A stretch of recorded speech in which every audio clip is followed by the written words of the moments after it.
Assalamualaikum warahmatullahi wabarakatuh.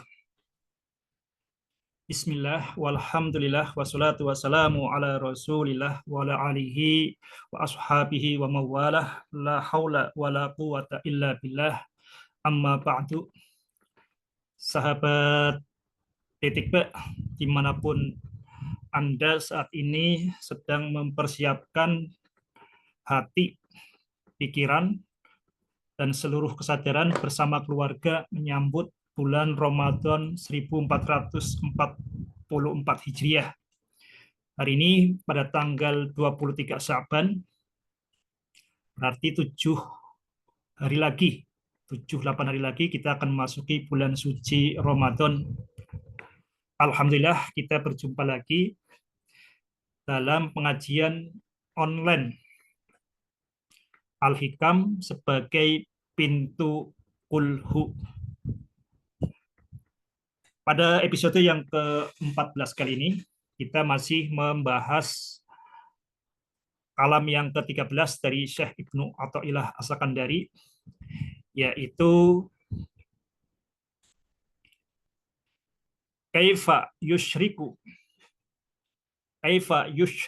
qalbun suwarul aqwani muntabi'atun fi mir'atihi, dan bagaimana hati dapat bersinar seperti sinar matahari, sementara bayangan masa lalu, bayangan duniawi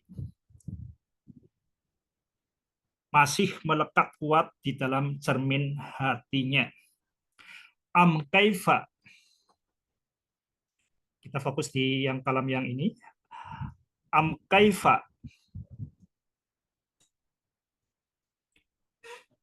yarhalu ilallahi, kaifa yarhalu ilallahi, dan bagaimana seseorang melakukan rihlah, melakukan perjalanan menuju Allah Subhanahu wa taala.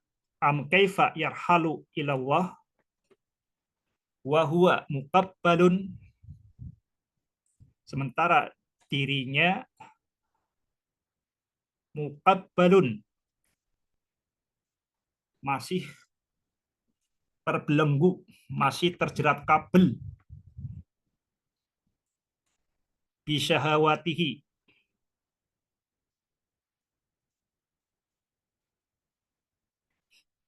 kaifa yarhalu ilallahi wa huwa muqabbalun bisyahawatihi, dan bagaimana seseorang melakukan perjalanan menuju Allah sementara dirinya masih terjerat, masih terbelenggu oleh apa? Oleh syahwatnya sendiri. Ini sudah kita bahas 2-3 pertemuan berkaitan dengan penggalan dari kalam ke-13 dari kitab Al-Hikam ini. Hari ini kita akan berfokus di sini berkaitan dengan kata syahwat di sini ya. Bisyahawatihi. Ini perlu diperjelas karena ada semacam penyimpangan makna atau mungkin penyempitan makna dan juga rendahan makna dari kata syahwat. Jadi ini saya kemarin diskusi dengan istri, kalau kata syahwat ini kepikirannya ini berkaitan dengan nafsu birahi saja, dengan nafsu seksual saja.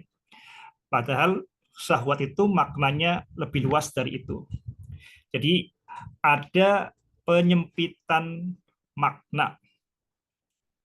Yang tadinya syahwat ini berkaitan dengan keinginan yang kuat, desire ya, kalau bahasa Inggrisnya desire, tapi menyempit maknanya ini hanya berkaitan dengan sexual desire, jadi hanya berkaitan dengan masalah seksual saja.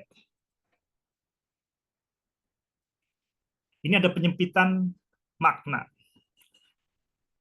Dan setelah itu bukan hanya penyempitan makna, juga ada perendahan makna. Jadi di sini ada dua proses ya, ada penyempitan dan kedua ini ada perendahan makna atau bahasa istilahnya itu peyorasi ya. Maksudnya apa? Kalau kita membayangkan berkaitan dengan syahwat, itu pertama adalah berkaitan dengan libido, dengan hasrat seksual.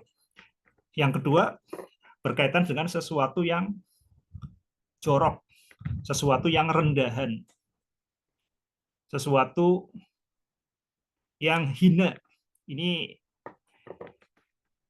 ada dua proses yang kita betulkan. Jadi kekacauan atau kerusakan dalam kata itu berakibat kerusakan dan kacauan dalam pikiran kita.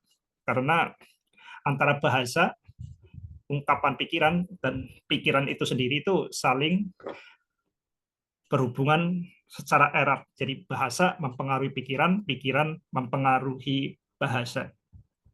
Jadi syahwat yang seharusnya itu sesuatu yang netral, ya kalau boleh dikatakan syahwat itu ya potensi. Potensi dari Allah Subhanahu wa taala. Berarti ini ibarat seperti kemarin seperti energi nuklir. Apakah energi nuklir itu positif atau negatif? Ya tergantung penggunaannya. Yang jelas energi nuklir itu dahsyat. Apakah internet itu positif atau negatif? Ya tergantung penggunaannya. Yang jelas internet itu memudahkan manusia untuk berkomunikasi dengan siapapun di bumi ini. Bahkan juga dengan di luar angkasa. Misalkan astronot di luar angkasa itu tetap bisa berkomunikasi karena adanya teknologi telekomunikasi ini. Jadi ini perlu kita luruskan dulu berkaitan dengan syahwat itu sebenarnya apa. Kita akan pelurusan bahasa karena bahasa itu nanti akan mempengaruhi pikiran kita. Sahabat titik Pak, dimanapun Anda berada, jadi mudah-mudahan setelah ini ya tujuannya kalau kita membahas berkaitan dengan syahwat ini, ya itu seperti kita membahas tentang sholat, membahas tentang makanan.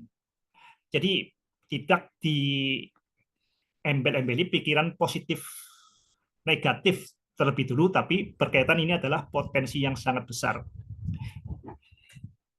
Jadi makanan ya, makanan itu apakah baik atau tidak? Ya, makanan itu pada dasarnya baik, itu naluri seperti itu. Mari kita perjelas bahwa kata syahwat ini kalau di dalam bahasa Arab ini termasuknya adalah fiil, ini kata dasarnya ya, jadi fiil mu'tal. Fiil mu'tal ini berarti fiil yang mengandung huruf ilah. Huruf ilah itu apa? Alif, wawu, ya. Jadi fiil mu'tal nakis. Jadi di ujungnya itu adalah huruf ilah. Jadi ini asal katanya serupa dengan kata da'a. Da'a, kita lihat di sini da'a. Di sini ada huruf ilah ini kan alif. Nah, makanya disebut mu'tal. Letaknya di akhir, makanya disebut mu'tal nakis.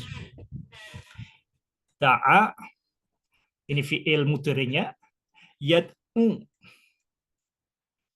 Da'a itu memanggil. Yad'u memanggil bentuk present. Ini bentuk pasnya. Ini bentuk presentnya. Atau bahasa Arabnya ini bentuk madi, ini bentuk mudhari'. Dan bentuk gerundnya atau bentuk masdarnya ini adalah dakwatan, dakwatun. Da'a yad'u dakwatan. Sama dengan seperti itu, polanya sama. Syaha yashu syahwatan.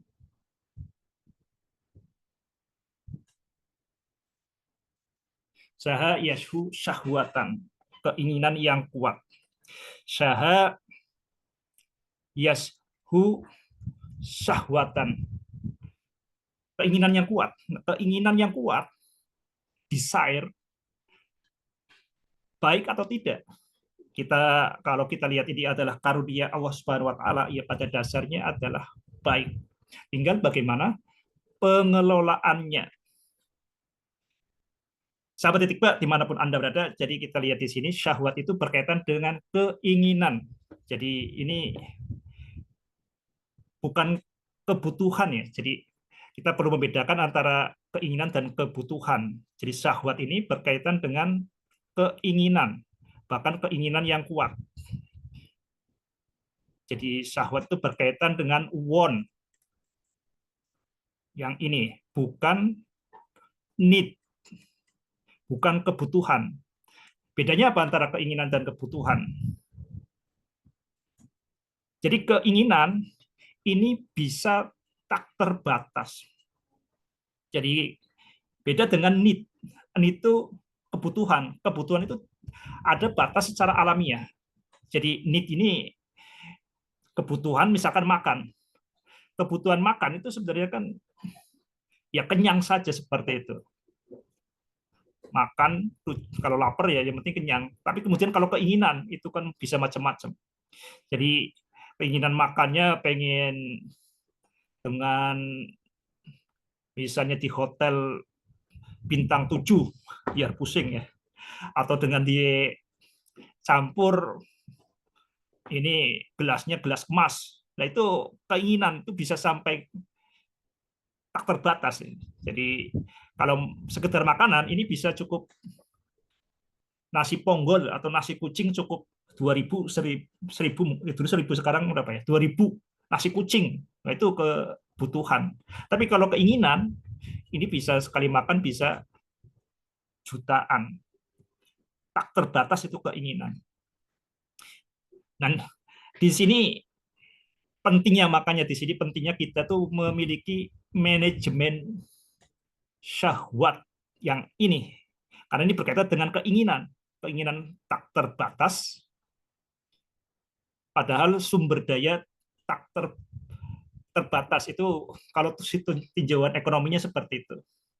Ilmu ekonomi itu kan berkaitan karena kebutuhan manusia tak terbatas. Sebenarnya bukan seperti itu. Kalau kebutuhan manusia itu ya terbatas. Tapi keinginan itu yang tak terbatas.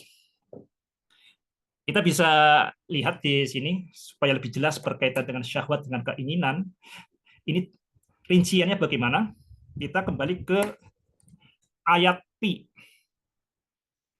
Jadi ayat pi itu ayat Quran surat 3 ayat 14 supaya kita perjelas berkaitan dengan keinginan. Zuyina linnasi hubbus syahawati minan nisa'i wal banina wal qanatiril muqantarati minadz zahabi wal fiddati wal khailil musawwamati wal an'ami wal hars. Dzalika mata'ul hayatid dunya wallahu indahu husnul ma'ab. Mari kita perjelas berkaitan dengan keinginan.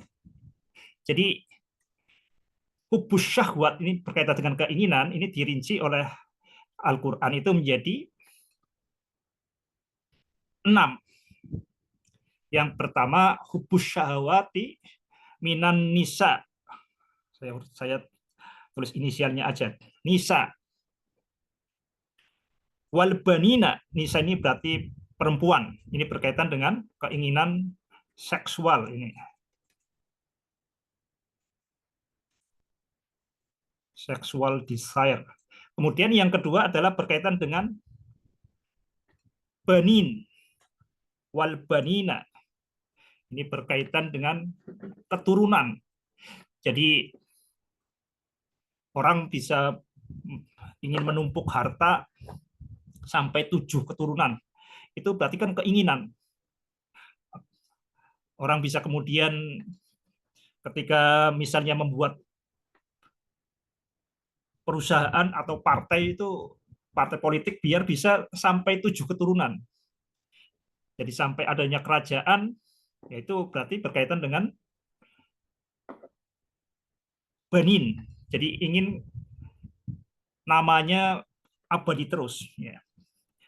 Ini yang dua yang teratas. Kemudian yang ketiga adalah berkaitan dengan onatir, kekayaan. Onatiril muqamtarati minadz zahabi wal fiddati. Jadi kekayaan. Kekayaan ini berupa emas dan perak. Ini bisa berkaitan dengan currency,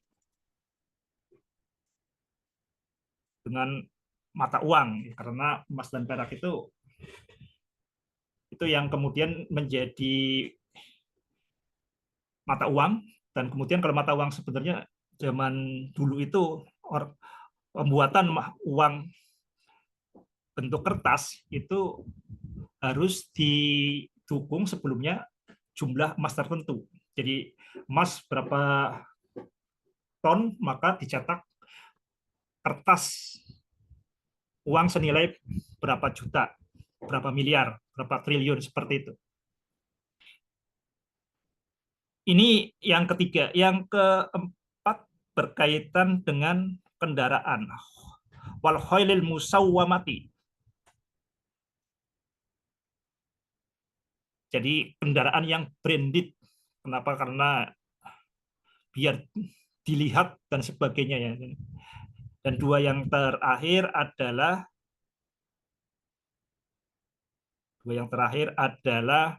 hars, an'am dulu ya. Wal an'ami, dan binatang ternak, an'am. Serta yang terakhir adalah hars. Ini hak ya, ladang. Coba kita lihat di sini. Ini semuanya adalah bentuk keinginan. Sexual desire, keinginan seksual ini bisa tak terbatas. Orang yang kemudian tak puas dengan satu menjadi sekian, nggak puas dengan ini, kemudian muncul akibatnya LGBT, yaitu berkaitan dengan keinginan yang tidak terbatas seperti ini. Beda dengan hewan. Hewan itu nggak ada yang kemudian hewan yang LGBT. Karena hanya manusia yang bisa memiliki keinginan. Jadi kalau hewan itu sudah terpagari secara alamiah, hanya hidup di dalam kebutuhannya. Tapi manusia itu bisa tak terhingga keinginannya seperti ini. Jadi perilaku yang aneh-aneh berkaitan dengan perempuan, dengan kemudian yang berikutnya dengan anak ya. Jadi kita pemanjaan anak itu kan bisa macam-macam ya di sini. Kemudian berkaitan dengan penumpukan harta. Ini perilaku-perilaku ini bukan berkaitan dengan kebutuhan, tapi berkaitan dengan keinginan. Sahabat titik Mbak, dimanapun Anda berada, ini yang perlu diperjelas sejak awal. Jadi ini pada dasarnya itu adalah ini potensi yang sangat dahsyat. Ini potensi yang bisa membuat manusia fi ahsani takwim, semulia-mulianya,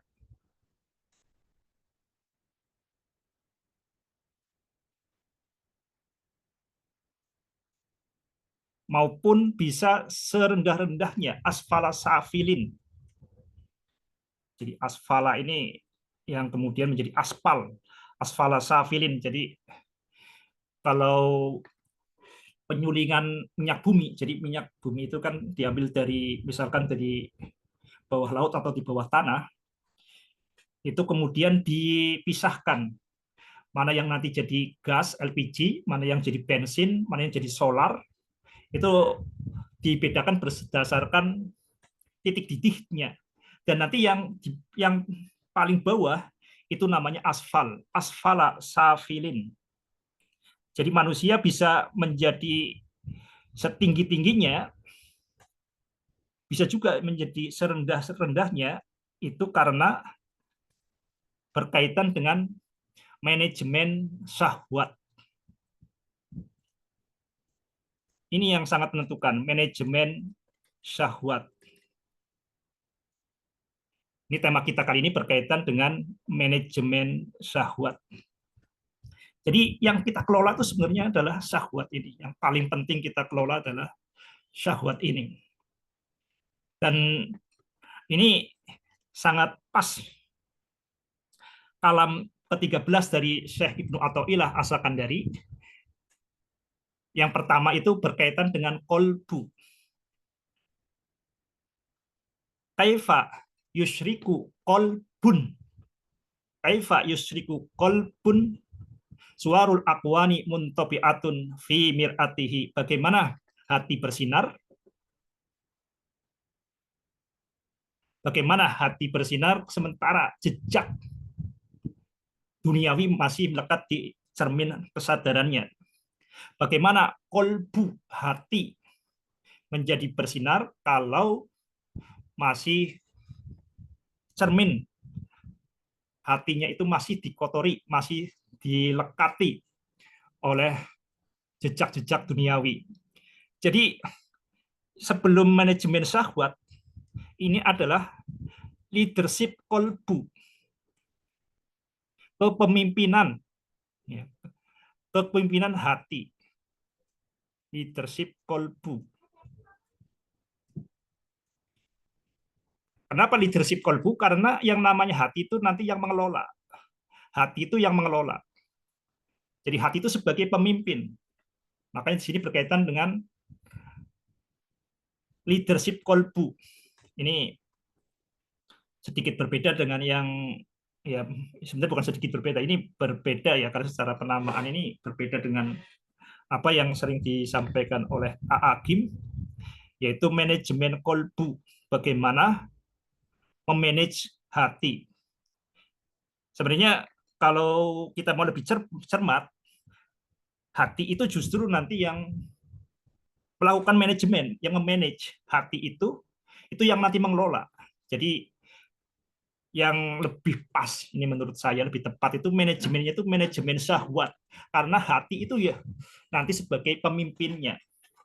Dan kalau manajemen itu kan sifatnya lebih rasional, lebih melibatkan pemikiran. Sedangkan yang namanya leadership itu berkaitan dengan karakter. Ini lebih dalam lagi. Jadi kalau kolbun itu lebih nanti berkaitan dengan zikir, karena hati itu ya muqallibal qulub, sabit qalbi ala dinika wala ta'atik, ya wahai yang membolak-balikan hati, kokohkan kami dalam sabit kolbi, kokohkan hati kami, kolbu kami, ala dinika, di atas agamamu, wala ta'atik, dan di dalam ketaatan kepadamu. Jadi hati itu yang gonjang-ganjing ini nggak bisa dikelola, tidak bisa dikelola, tapi yang bisa kita adalah dengan zikir. Kita zikirkan dan kita pasrahkan kepada Allah Subhanahu wa taala, kita zikir. Karena ini ya tadi bolak-balik, ujuk-ujuk misalkan kita sedih, ujuk-ujuk kita kemudian marah, kita kemudian ujuk-ujuk pesimis, ujuk-ujuk kemudian menggerutu, ya itu hati itu bolak-balik seperti itu. Jadi itu di luar kendali. Makanya berkaitan dengan kolbu itu lebih pas dalam pandangan titik ba ini adalah leadership. Bagaimana hati itu kita kuatkan dengan zikir. Ala bizikrillahi tatmainnul qulub. Tidaklah hanyalah dengan berzikir maka hati akan tenang. Jadi bagaimana hati supaya menjadi pemimpin ini adalah zikir. Kalau kemudian hati sudah zikir seperti ini, baru kita bisa mengelola syahwat. Jadi mengelola itu ada di sini, ada rasionalitas di sini. Jadi leadership kolbu sebelum manajemen syahwat. Ini yang ya mudah-mudahan bisa dipahami ya kenapa saya tidak kurang sepakat ya dengan syirik dengan manajemen kolbu. Dulu kepikir juga ini kenapa kolbu di manage. Kolbu ini bolak-balik seperti itu. Ya muqallibal qulub, tsabbit qalbi ala dinika wa ala ta'atik. Jadi banyak orang yang kemudian walaupun seorang yang rajin sholat, tapi kemudian di akhir hayatnya bisa menjadi ahli maksiat atau menjadi seorang ateis. Bila kita tidak tahu hati orang, jadi kita nggak bisa sombong kalau kali ini kita masih berislam, kita nggak tahu yang lain. Jadi hati itu pengelolaannya bukan pada diri kita. Hati ini kita pasrahkan kepada Allah Subhanahu wa taala, yaitu dengan zikir. Karena ini hati itu cara kerjanya kan tak terduga. Ini sangat dalam yang tidak bisa kita kalau kita mengandalkan pengelolaan hati, ya kita stres ya. Jadi kalau hati itu urusannya zikir. Kalau manajemen itu lebih pas di sini adalah manajemen syahwat. Sahabat titik Pak, dimanapun Anda berada, ini supaya lebih jelas berkaitan dengan manajemen syahwat, kita perlu kenali. Kita nggak bisa mengelola kalau belum kenali. Jadi kenali sebelum kelola. Ada teori yang menarik berkaitan dengan syahwat di sini. Kita coba menggunakan sudut pandang psikologi, ya, yang di sini psikologi yang sangat intens membahas syahwat itu adalah psikoanalisis. Psikoanalisis ini tokohnya seorang Yahudi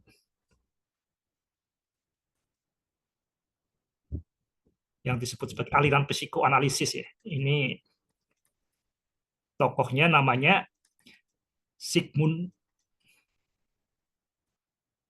Freud, ya bahasanya kayak gitu ya. Sigmund pakai pakai D, Sigmund Freud.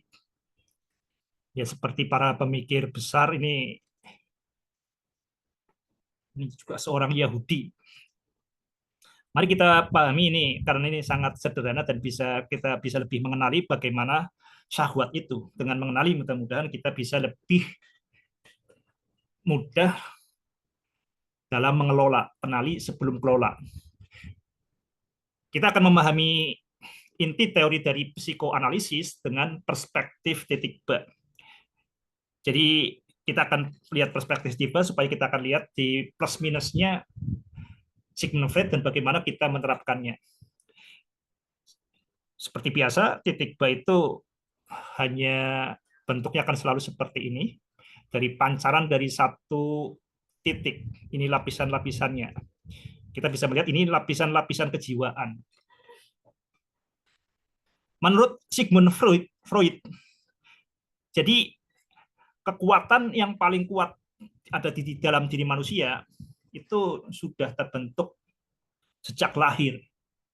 Jadi kenapa orang misalnya suka ngupil, kenapa mata itu suka berkedip, kenapa kemudian kita menghirup oksigen, nah itu berkaitan dengan potensi lahir. Jadi kenapa kemudian ada syahwat kepada perempuan, kemudian syahwat kepada perhiasan, kemudian orang syahwat untuk dipuji, ya. Itu potensi yang ada di sejak lahir. Dalam istilahnya Sigmund Freud, ini disebut sebagai id. Id ini kita sebut sebagai nafsu ya. Id ini bekerja berdasarkan prinsip yang penting adalah senang. Jadi pleasure principle, jadi berdasarkan dengan senang. Apa yang membuat senang? Yaitu kenapa kita kok senang? Senang misalnya makan. Kenapa senang makan yang manis? Nah itu sudah ada di genetik kita. Kita nggak bisa mengabaikan itu. Kenapa kemudian anak lebih suka manis daripada pahit? Itu alamiah, sudah dari sananya. Kemudian kenapa anak kemudian senang ketika dipuji-puji, tepuk-tepuk, bisa seperti itu kan? Anak senyum secara alamiah. Dan kemudian ketika takut, ketika dibentak, ya itu sudah ada di dalam dirinya. Itu di luar kendali seseorang. Namun kemudian ketika seiring waktu, ketika lahir, itu kemudian muncul yang namanya kesadaran diri, ego. Ego ini misalkan ini diri yang sering disebut sebagai diri ya, ini adalah ego. Ini misalnya seperti ini. Secara naluriah itu pengen ngupil, ya, ngupil. Tapi kemudian ketika di tengah misalnya lagi arisan, apakah kemudian Anda ngupil? Itu ditahan ya. Kenapa ditahan?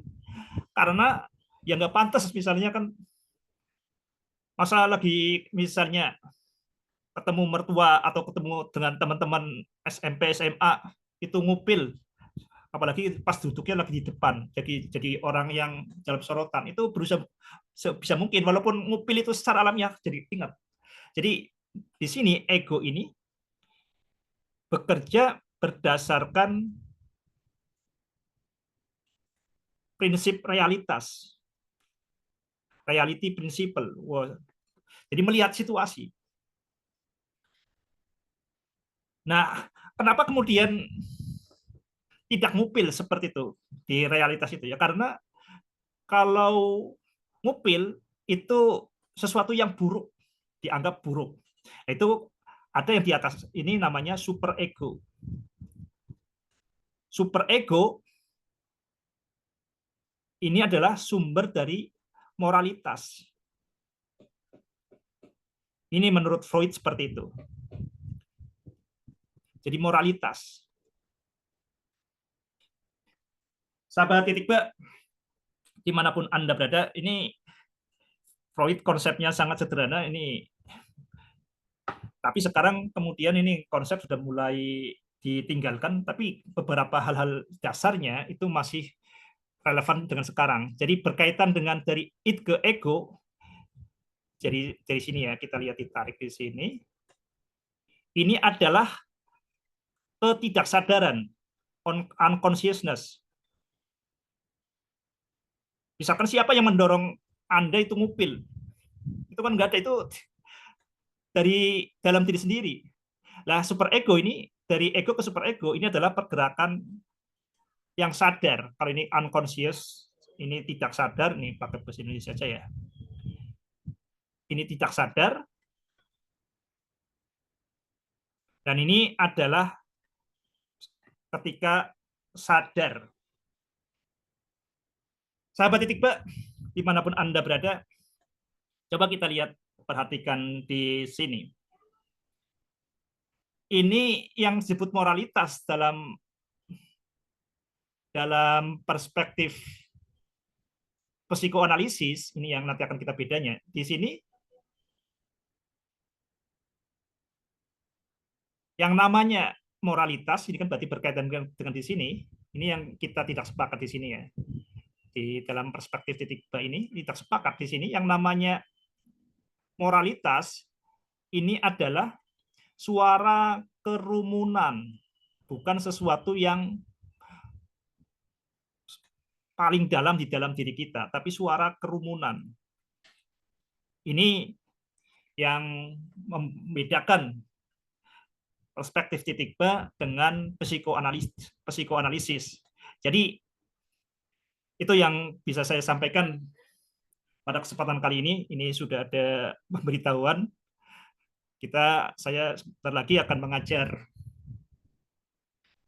mengajar siswa Olimpiade Matematika. Ini juara Olimpiade Matematika di Semarang, kelas 5 SD. Ya, jadi saya cukupkan pengajian online kita pada sampai di sini. Mudah-mudahan bermanfaat. Ya ayyuhalladzina amanu taqullaha wa qulu qawlan sadida yuslih lakum a'malakum wa yaghfir lakum dzunubakum wa may yuti'illah wa rasulahu faqad faza fawzan 'azima. Wassalamualaikum